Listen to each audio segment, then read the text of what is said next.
The orbiting city ship Violia cast its silver shadow across the flickering veil of space, suspended like a cathedral between twin suns. Inside its humming, atmosphere-regulated halls, the grand chamber of the Galactic Concord buzzed with tension. Delegates from 12 starfaring civilizations gathered beneath a glass dome displaying stars in real time. Everyone was speaking, but no one was listening. Politics had that effect. Elias Wren adjusted his ill-fitting diplomatic blazer for the 5th time and wished he'd skipped breakfast. His coffee had tasted like it had been filtered through engine coolant, and now his stomach was staging an uprising. He stood near the edge of the hall, next to a buffet table featuring delicacies that looked like gelatinous sculptures of internal organs, possibly because they were. "Do not touch the yellow one," warned a tall ambassador from the Pharaon Coalition, sliding past. "It reproduces via oral contact." "Noted," Elias said, backing away quickly. "Thanks for the heads-up and the mental scarring." He tugged the little cloth pouch from his pocket for the 3rd time that day. Inside was a tiny wooden pendant, hand-carved from a piece of lightning-struck oak he'd kept from his backyard back on Earth. He didn't know why he'd brought it. It just felt right. Maybe it was the nerves. Maybe it was the idea that, amidst all this high-level jargon and treaties, something simple might stand out. Or maybe it was because no one had stopped him. "Delegate Wren," a smooth, almost melodic voice called out. He turned and nearly collided with a Lithari sentinel, an armored figure with skin like woven silver mesh and eyes glowing faintly violet. She gestured. "You are summoned." Summoned. As in casual coffee summoned or death by disintegration summoned. The sentinel didn't blink. "Right, got it. Casual." He was escorted past walls pulsing with living metal, through a hallway where gravity reoriented every 5 steps, and into the high chamber of Accord, a room where even the air seemed aware of its own importance. She stood at the far end. Queen Violia, first of her pulse, sovereign of the Lithari Dominion and owner of the longest ears Elias had ever seen. They swept back like elegant antennae, adorned with bands of silver that hummed with stored solar resonance. Her gown shimmered with interwoven nanolace, the patterns shifting subtly like constellations in motion. Her eyes were dark pools reflecting galaxies. Elias panicked. He bowed. Then halfway unbowed, remembered human customs, panicked again, and kind of did a confused half-crouch that looked like he was trying to sit in an invisible chair. Several Lithari advisors exchanged glances. Elias Wren. Cultural attaché, Earth. He held out the pouch with both hands like it contained the secret to universal peace instead of a backyard craft project. "I brought a gift." Silence. She didn't move, not a blink, not a twitch. He opened the pouch slowly, revealing the small pendant, a swirl of wood carved into a spiral that ended in a starburst. Simple, rough around the edges, human, still silence. It's oak, from Earth, struck by lightning. Not during this administration, though. You know how lightning is. His voice cracked. Unpredictable. Still nothing. Elias was pretty sure he was about to be vaporized by ancient royal decree. Maybe a lightning bolt made of honor. "But it's just a gift," he said, softer now. "No strings, no politics, no agenda, just seemed like the right thing to do." The queen's long ears twitched. Behind her, a sentinel choked on a sound that might have been laughter. Elias couldn't be sure. Then Violia moved, one smooth step forward. She reached out not for him but for the pendant. Her fingers hovered over it. For a moment he thought she might recoil. But instead she took it, held it to the light and turned it in her palm. Her lips parted. No words came.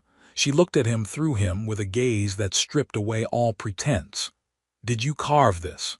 She finally asked, her voice like low music beneath ice. "Why, yeah, on the shuttle, took a steak knife from the cafeteria, don't tell security." Another sound behind her, definitely laughter this time, stifled but present. Violia blinked, then turned sharply. "Leave us." The room emptied with the efficiency of vacuum evacuation. Only Elias and the Queen remained. Your people confuse me, she said, stepping down from her dais. You bring warships and warm smiles. You speak of peace with clenched fists, and now this. She lifted the pendant. You offer gifts with no expectations, no barter, no strategy. Elias shrugged. Yeah, weird, right?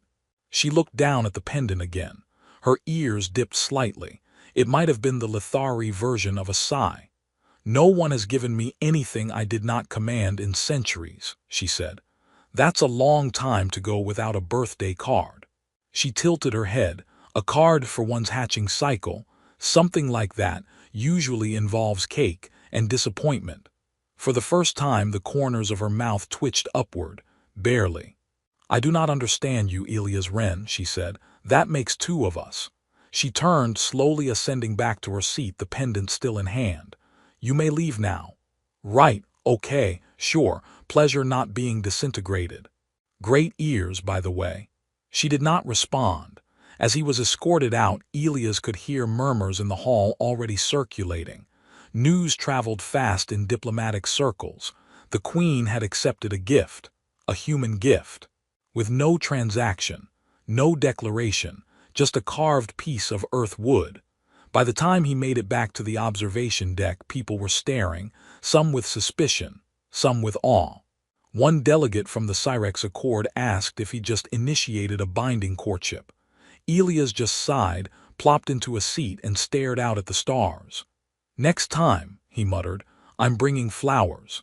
The grand conquered chamber smelled faintly of ozone and roasted kelp, which was strange because neither ozone nor kelp were listed on the approved atmospheric additives.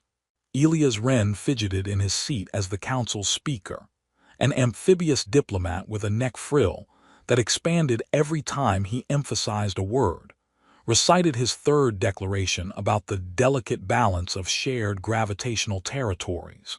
The phrase had become so common it deserved its own musical number. Elias wasn't listening. He was watching the Queen. Queen Violia sat motionless in her crystalline throne, the tiny wooden pendant hanging from her left wrist like an afterthought. She hadn't spoken since yesterday's encounter, not publicly, not privately. The galactic rumor mill had already reached catastrophic velocity. Some were saying the pendant was an ancient symbol of domination. Others insisted Elias had unknowingly declared himself her eternal consort. One diplomat had asked, with absolute seriousness, if Elias had been genetically altered to emit pheromones of subservience. Just earth deodorant, Elias had muttered in response. Citrus burst. Now he sat as unobtrusively as possible, which is difficult when you're known as the human who gave her something weird. To his left, a Lithari diplomat leaned over. You are smiling too much. It implies dishonesty. That's just my face. Pause. That is unfortunate. Elias shifted in his seat and tried not to look at the Queen. He failed. She hadn't looked his way once, but her ears, those sleek, expressive arcs of polished ivory, tilted toward him with microscopic movements. She was listening, probably, or plotting his demise via decorative fungus. When the session adjourned for a bioharmonic nutrient pause, Elias made for the refreshment station, hoping to drown his discomfort in synthetic root tea. Instead, he found himself flanked by two towering Lithari guards. The Queen requests your presence. Again? Wow. Either I've made a great impression or she's trying to murder me slowly with politeness. Neither guard responded. They led him through corridors that pulsed with the quiet hum of organic circuitry. The Violia ship was alive in ways that made human stations feel like primitive tin cans. The walls shifted imperceptibly with the ship's breathing cycle, and the lights adjusted to the rhythms of the dominant species' heartbeats. They stopped before a circular chamber, part solarium, part observatory, part something he didn't have a word for. Queen Violia stood at its center, her back to him, hands clasped behind her. No guards, no advisors. Just stars. You again, Elias said, trying to project confidence and not the growing concern that this was where his Earth life ended and his new one as a Lithari court jester began. Me again, she said. You're lucky I cleared my schedule. I had very important plans to eat food I couldn't pronounce and smile at people I don't trust. You are less irritating than most of your delegation, she replied. Thank you, I think.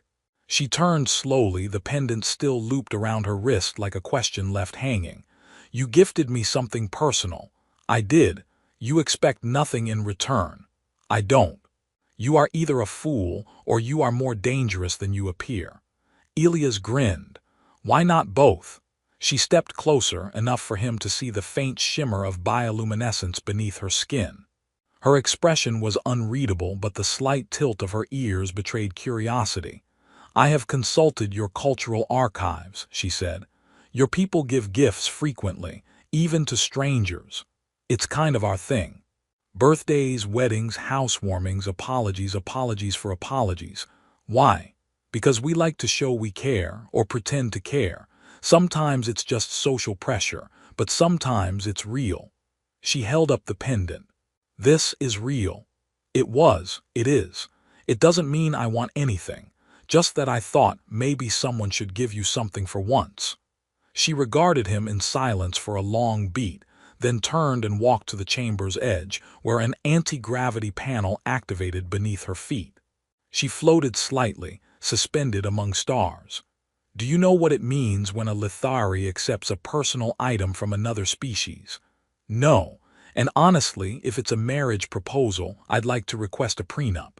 It means, she said, ignoring the joke, that we allow that item and its giver access to our sovereign aura. Elias blinked. Sovereign aura, your people might call it a security perimeter. Ours is biological, emotional. Symbolic, only trusted beings are permitted within it. So I'm a member of your inner circle now. You are under evaluation. Well, that's one step up from probable cause. I'll take it. The chamber dimmed as the ship passed into the shadow of the closer sun. For a moment, the stars outside shimmered against the curve of the viewing dome like static on a cosmic screen. Elias Wren, she said, her voice softer now, do you know what it means to be given nothing for a very long time? He didn't answer immediately. I can guess. No, you cannot. Another pause, but I'd like to try. She turned back to him, closer now than before. Her ears lowered just slightly, and her eyes, black and endless, searched his face like she was trying to read a forgotten language. Tell me something else about your people, she said. He considered.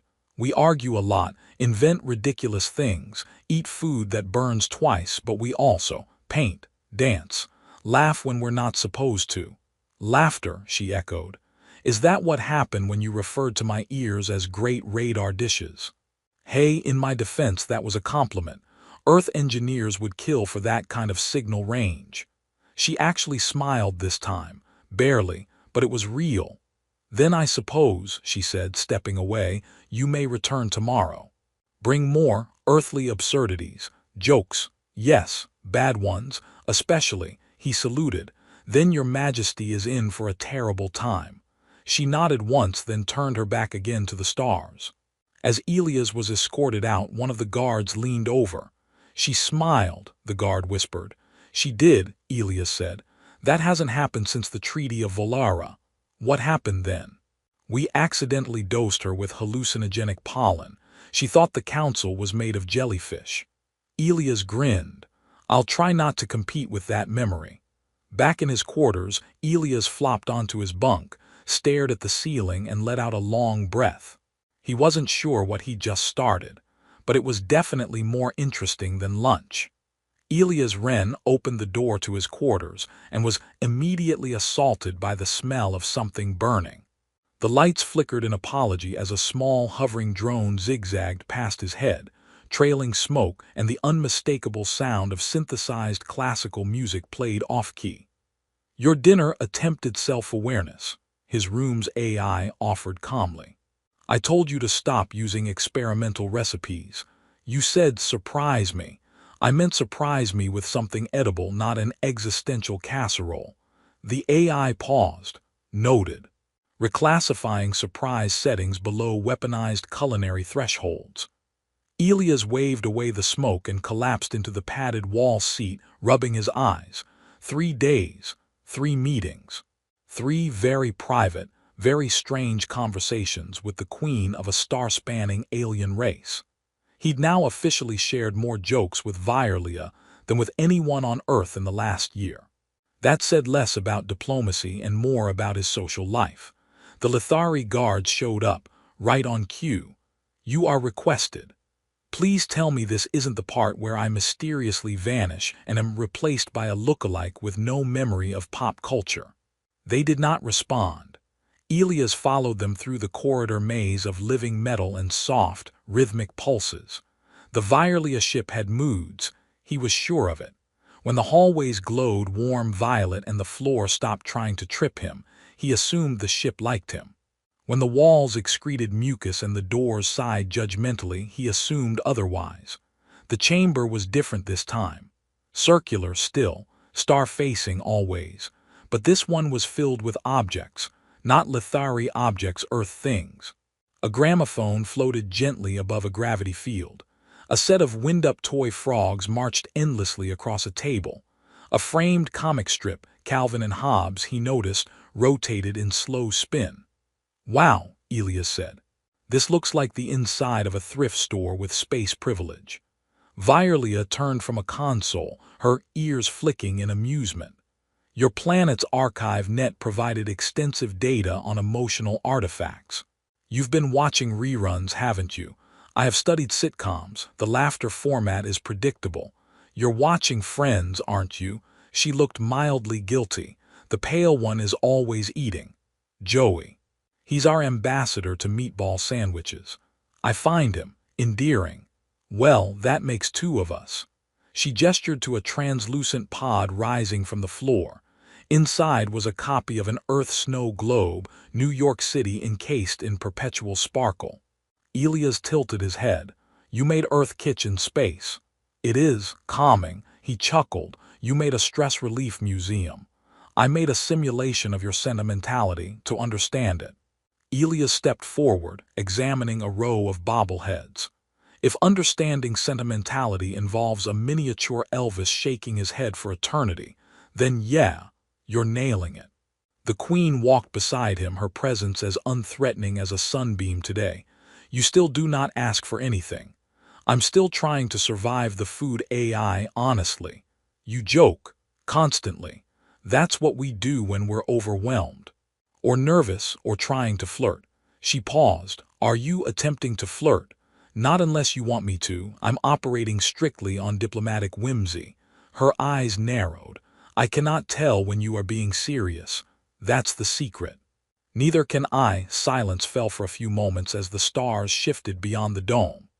Elias found his eyes drifting to her again. Not the way she stood or moved, but how her ears mirrored her mood, like antennae tuned to feelings rather than frequencies. Her body spoke in stillness. Her silence was full of weight. Then she spoke again. "Would you give a gift to an enemy? I'd rather give them indigestion. I ask because a faction within my dominion does not wish for peace. They see this summit as surrender. Because of a pendant, because of what it represented, vulnerability, trust, from you or from me, from both." Elias let that settle. He picked up a toy from the table, a stress ball shaped like Earth. He squeezed it, it squeaked. "Weirdly accurate," he muttered. "There may be efforts to sabotage the Accords." "Well, that's comforting. Nothing says interstellar unity like an attempted coup. I tell you this because you are now considered significant. By you, or the people who want you overthrown. Both. Terrific. Should I start sleeping in body armor? I would advise against sleeping at all." He blinked. "Joking," she said. "I am learning." "You almost got me," he admitted. "That was solid." She stepped closer. "Elias Wren, if something were to happen to you—" "Don't say it like that. It sounds like a setup." "Would your people fight for you?" He hesitated. "I think they'd argue for a while, launch a committee, then hold a memorial concert. Songs instead of vengeance. Unless you mess with their dogs, then all bets are off." She gave him a look he couldn't quite decipher. Her ears were still, neutral. "I must ask something of you. Anything except interpretive dance. I draw the line there." I want you to accompany me during the final treaty session. Not as a delegate, as a witness. That's going to make some people twitch. I want them to. He let out a long breath. Okay, but if I get blown up by a decorative chandelier, I'm haunting your diplomatic corps. Agreed. As he turned to leave, she called out softly, Elias. He looked back. Your presence has altered something in me, in this place. He gave her a lopsided grin. Well, that's the human condition. We show up, make things weird, then leave glitter in the carpet. She stared a moment longer, then nodded. I will prepare. For the summit.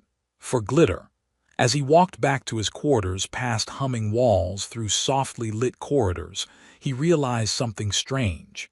For the first time since arriving, he wasn't nervous. He was worried, but not nervous. And maybe that meant something was changing. Elias Wren had been given a robe, not a nice one. Not a flowing ceremonial robe with embroidered stars or luminous trim. This one was beige. Just beige. It had the texture of damp recycled paper and the fashion appeal of a bath mat. He stood in front of the mirror in his assigned dressing chamber, holding up the edges like a reluctant monk. This is what respect looks like, he asked aloud. The AI installed in the room chimed in helpfully. Respect is traditionally beige. Well, there goes my will to live. He tugged the robe straight, adjusted the sash, which looked suspiciously like a reused curtain tie, and tried to remember that he was about to stand beside Queen Violia at the most significant treaty ratification since humans stopped throwing rocks at each other in formal meetings. No pressure. The door slid open. His two favorite towering Lithari guards waited outside with their usual expressions of bored doom. They didn't speak. They never did. Elias had taken to imagining their internal thoughts. I used to guard planetary vaults. Now I babysit the mammal who tells jokes about sandwiches. They led him through antechambers that shimmered with anticipatory energy. The air felt thicker today, as if the ship itself was holding its breath. Delegates were gathering in the Grand Prism, a spherical amphitheater suspended in the heart of the ship, its walls made of refractive crystal that displayed starfields like live murals. As Elias entered, he caught the tail end of a speech from the Yulari envoy, who was passionately gesturing with 3 tentacles, while the 4th sipped from a mug labeled "One Diplomat." He slid into his assigned position, exactly 2 paces to the right of Queen Violia's station. She stood tall, luminous, her long ears adorned with thin bands of violet metal. She didn't look at him, didn't need to. Her right hand lifted the pendant slightly, letting it catch the light. A symbolic gesture, a political flair, a simple, carved trinket now representing the entire unpredictable madness of human emotion. Elias gave her a nod, the kind that meant please don't let me die today. The chamber's lights dimmed. A projection sphere descended from the ceiling, swirling with the digital signatures of each alliance member. The ceremonial approval process began, each representative stating their name, species, homeworld, and agreement or objection to the treaty. It was long, painfully so. Somewhere around the 3rd recitation of mineral rights over asteroid clusters no one cared about, Elias started humming the Jep. She extended one hand toward the treaty interface, her fingers grazing the panel. The moment she did, a sound rang through the chamber, not a noise so much as a harmonic distortion. A low-frequency vibration that sent a ripple through the structure. Delegates turned. One of the projection nodes shattered. Then chaos. A column of energy shot from the ceiling, slicing through empty air inches from the Queen's shoulder. Lithari guards surged forward. Sirens erupted in patterns Elias couldn't decipher. He reached for her instinctively as another pulse beam carved a hole through the upper tier of seats. "Exit vector," he shouted. She gritted her teeth. "The ship is sealing hallways. Internal override has been compromised." "Awesome. So the assassin's also a hacker. Maybe we can offer them a job if we survive." Another blast. The chamber's central support collapsed inward. Gravity destabilized. Delegates floated, twisted, collided. Someone screamed in 6 languages. Elias grabbed the Queen's arm. You trust me, right? No. Perfect, hold on. He yanked her sideways into the collapsing gravity well, timing their fall with the decompression vent spiraling open beneath the amphitheater platform. They dropped fast, too fast, into the auxiliary chamber below. Elias hit the floor like a sack of questionable decisions. The Queen landed beside him in a far more graceful crouch. Her pendant snapped free and skittered across the floor, stopping against his boot. She stared at it for half a second, then reached down and pocketed it. Your gift is surprisingly durable. Good craftsmanship, also maybe lucky. We will discuss this if we survive. They ran. Down corridors pulsing red, dodging auto-defenses that misfired in confusion, past organic panels trying to reseal open wounds in the ship's skin. Elias couldn't breathe properly, either from exertion or adrenaline, or the knowledge that political symbolism was about to become his obituary headline. Finally, the Queen led him through a narrow conduit into a secondary control node, small, shielded, and thankfully not exploding. She touched the wall. The console unfolded like a blooming flower made of glass and light. Targeting source detected, she said. Infiltration from internal Node 9, faction sigil unknown. So rogue agents from your side. Possibly, or opportunists. Why does galactic peace always come with dramatic lighting and explosions? Because your species insists on symbolic gestures. Hey, I just brought a necklace. She stared at him. I mean a great necklace. A beat, she smiled, barely. Then she activated the failsafe. The grand prism above locked in a cryostasis field, trapping the chaos long enough for the guards to regain control. The targeting system was purged by a virus in the Queen's own personal code, a digital signature embedded in her crown's circuitry. Elias watched her work in awe and mild panic. Your people have no idea how powerful you are, he said. Your people have no idea how absurd you are. Let's call it even. When the chamber calmed and the delegates were secure, she finally looked at him, fully, directly, like someone seeing past the layers of protocol and chaos. I requested you beside me today not for politics, she said. I'm flattered and slightly terrified. I needed someone who would stand still while the world collapsed. Well, he said, voice cracking slightly, I've got experience with uncomfortable meetings. She offered a hand. Come. The treaty must still be signed. Seriously. Especially now. As they stepped back into the lift, rising toward the scorched remains of the grand prism, Elias noticed the pendant glinting on her wrist once more. It had survived. So had they. He figured that meant something. Probably. The medbay ceiling blinked with soft, ambient stars, clearly designed to calm patients or confuse them into thinking they died peacefully. Elias Wren blinked slowly, then tried to sit up and immediately regretted every decision leading to this moment. You were unconscious for 11 hours, said a voice. He turned his head. Queen Violia sat beside the bed, still in her regal attire though a little less polished. Her hair had slipped from its perfect twist, and one of her ear cuffs hung crookedly, like it had lost the will to be majestic. Hey, he croaked. So did we win? She raised a brow. That depends on your definition of victory. We signed the treaty, the alliance held, the assassination attempt was thwarted, and you did not explode. That last one was touch and go. You absorbed most of the shockwave with your torso. Well, that's what torsos are for. She studied him for a long moment. You are different now. I hope I'm just bruised, not different. I do not mean physically. You are less flippant. Still have jokes, just saving them for when I can breathe without wincing. A pause. You risked your life, she said. You were standing next to me, seemed rude not to. That is not policy. No, Elias said, smiling weakly. That's just being human. Her expression softened, and her ears shifted in a slow arc. She reached into her sleeve and pulled out the pendant. The cord had snapped, but the wood was intact, slightly scorched but still whole. I repaired it, she said, personally.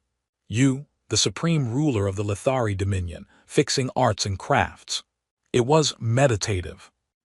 Didn't think I'd be responsible for intergalactic whittling therapy, but I'll take it.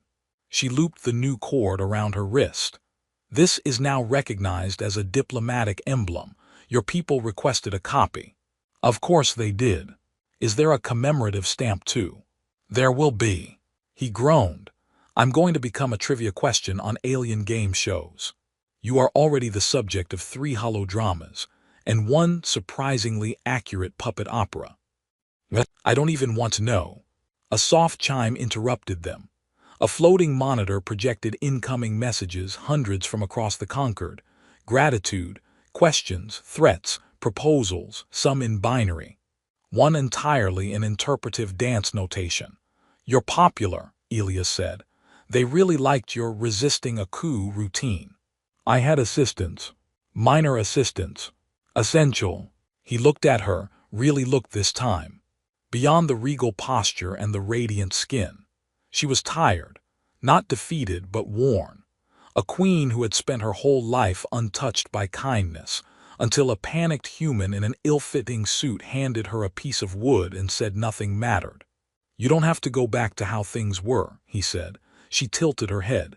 You smiled, you laughed, you yelled at me about coffee etiquette. You almost cried when the Pharaon ambassador tried to give you a live squid as thanks. It was a diplomatic gesture. It was also wriggling. Another pause. I do not wish to go back, she said. He blinked. Wait, are you saying you're keeping the human?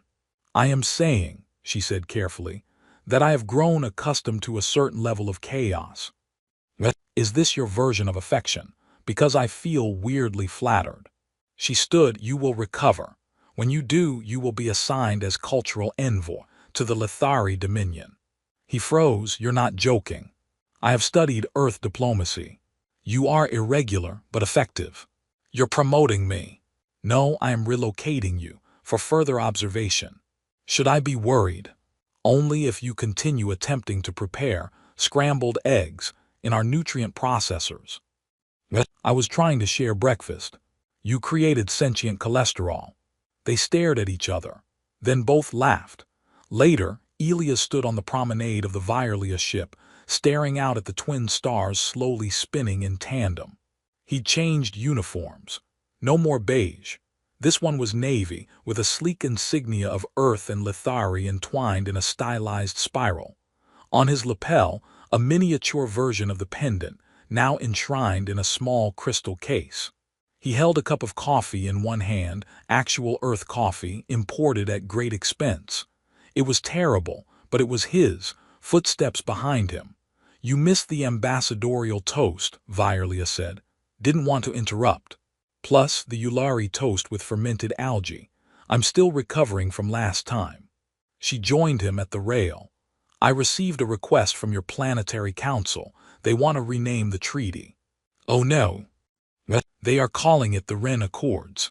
He buried his face in his hands. That sounds like a folk band.